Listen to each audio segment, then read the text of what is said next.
Support for Living Culture is provided in part by Easy Orchards Farm Market, LifeSource Natural Foods, Fitz Seafoods, and by Work Unlimited. On a cold and rainy Friday evening, we headed south to visit the Buena Vista House. Claudia and David Prevost operate this charming cafe. We arrived on pizza night. With about 20 guests expected, Claudia and David have their work cut out for them. David tends to the wood-fired oven. He built this oven himself using brick, mud, and stone. For baking pizza, they preheat the inside to about 900 degrees. 1,000. This only goes to 1,000.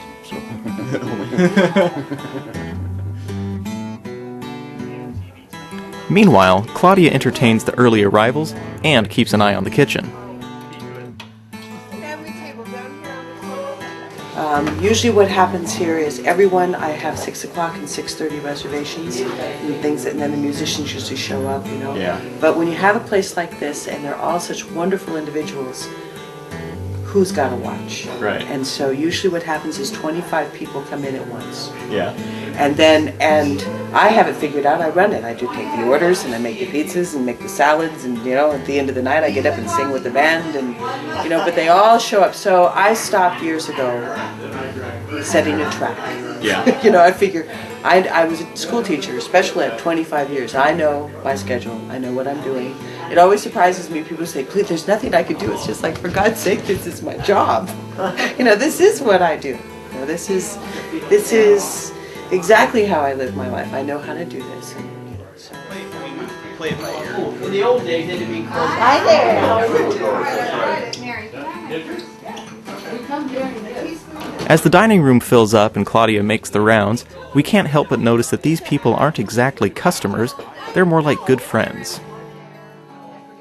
Daniel and I take our seats as Claudia brings out our first course, local greens with red onion, cabbage, and cheese. For the main course, we decided on Claudia's turkey sausage and jack cheese pizza. Let's take a sneak peek to see how they make it. She's making our pizza right now. Oh, wow. Beautiful.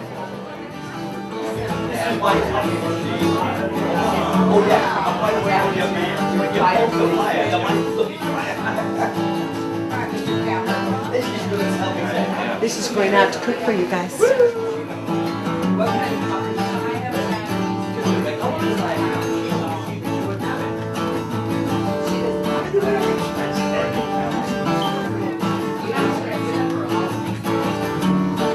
Yeah, Dave is cooking the pizza that we are right about to eat, and it's done quite literally in 2 minutes in this oven. You said this oven's like 900 degrees, is that right? The back, yeah. Wow. The back. That's quiet. Yeah, wow. Yeah, and then it's cut. It's right just in like, front of it's you. so fresh. I've never had pizza this fresh before. Yeah. And furthermore, this is pizza cooked without electricity. Well, we have lights. Oh yeah, but I mean this thing, you know, I feel like this will be good for our souls, you know. Whoa, Pizza off. made out of dirt. Yeah, of course. Pizza off the grid. Yeah. Look at that. Whoa. Yeah.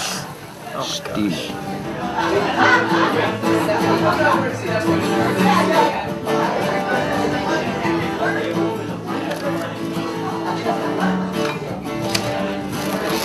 We have audio. Did you hear that crispy? Yeah, oh yeah. We'll get that for sure. All right, I'm gonna cut this one in half so there's no arguing. Oh man. Like I said, pizza off the grid. This is soul pizza. Look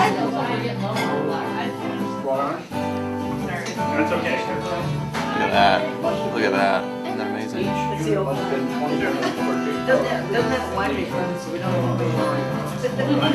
Our pizza was crisp and rustic and completely satisfying. We just found out that we actually did put the winemaker, but they didn't get the. Super good. Yeah. That good? That good.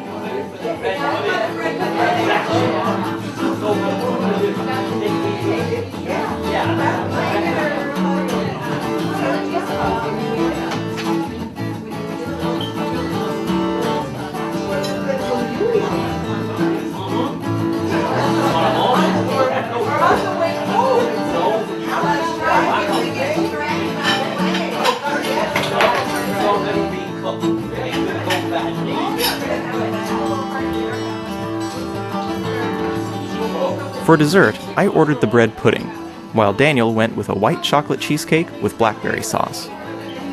Claudia serves her bread pudding warm with sweet blueberries and lightly whipped cream.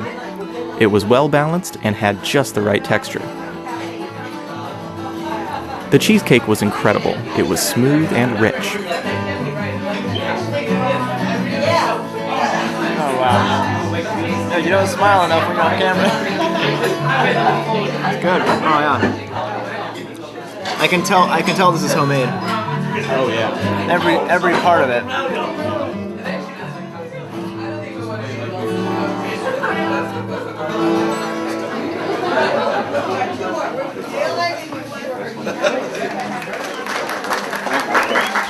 This gentleman, this is Dale, and he wrote that piece. Okay. Thank you. And I'm Gene, and I just am along for the ride. At the end of the night, much to our surprise, Claudia and David took a break from the kitchen to join the band. What a treat. Named after my mother. David and I have both been builders and movers and shakers for our whole relationship together. And we came to Oregon 20 years ago. I was still teaching and still of teaching age. He was still building and remodeling and doing his artisan work. We figured we had one more house in us.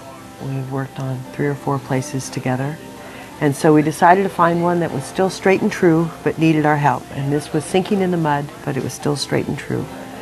We had to find something that we could afford because neither one of us, being self-employed people, had incomes to qualify for anything.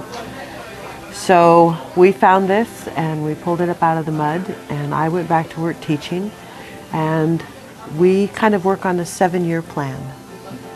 We give any project 7 years. I mean, if you haven't made up your mind in 7 years, then you usually go to another project. But don't rush into anything. Things take time when you do it yourself. It's only fair.